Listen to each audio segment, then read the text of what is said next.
My brother thinks I should give him my baby because he wants one. He announced it in the middle of dinner, literally between the salad and the pasta, like he was asking for extra Parmesan instead of my child. So, he said casually, cutting his steak, since you're not really prepared for motherhood, I think it makes sense that you give the baby to me and Hannah. I dropped my fork. Across the table, his wife nodded like this was a business transaction. My husband choked on his water.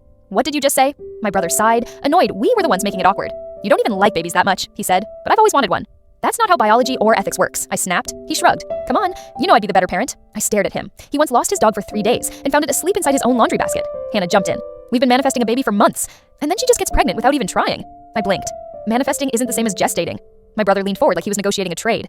Look, you guys can always have another, but this one feels meant for us. My husband slammed his hand on the table. The baby isn't a giveaway prize. My brother rolled his eyes. See?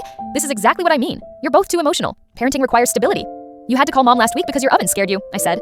It beeped unexpectedly, he muttered. Then he pulled out, no joke, an entire printed presentation. Diagrams, bullet points, color-coded sections titled, Why We're the Better Choice. He slid it toward me proudly. I included a section on your weaknesses as a parent. Constructive criticism. Weaknesses. As a parent. When I hadn't even given birth yet. Page 1 said, she is clumsy and prone to dropping things. A reference to one time, when I dropped a muffin. Hannah added, we already bought the crib. It's white oak. Very aesthetic. You wouldn't appreciate it. My husband whispered, is this a prank? It wasn't. My brother kept going. Handing over the baby would actually be a huge favor to you. Pregnancy clearly wasn't planned. You should think practically. You're talking about my child, I said. Not a coat I don't wear anymore. He threw his napkin down. Oh my God, why are you being selfish? You know we deserve this. That word, deserve. I stood up. Explain to me how you deserve my baby. He didn't hesitate. Because I've wanted one longer. Silence. Hannah nodded. And fertility has been difficult. So it makes sense. I softened for a second until she added, and your genetics are decent enough. Decent enough. Not good, not great, just passable for their decor. My mom, instead of shutting this down, said, well, you have always been the more maternal one, sweetheart, to Hannah.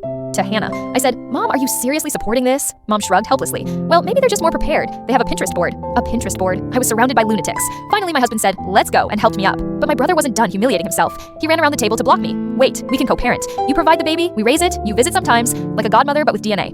Move, I said. He didn't. So I stepped closer and whispered, if you ever suggest taking my child again, you won't be visiting us, let alone the baby. He blinked. You're making a mistake. No, I said. The mistake was coming to dinner. We left. But here's the plot twist. 2 days later, his wife messaged me a link, a GoFundMe. The title, Help Us Get the Baby We Deserve.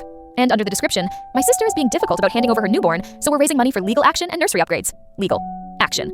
I didn't respond, but I did forward it to the entire family group chat.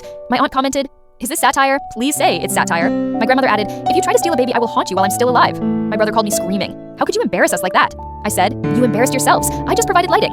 The GoFundMe is currently sitting at 7, one donation from his wife, and every time he tries to bring it up again, I just smile sweetly and say, you're right, parenting does require stability.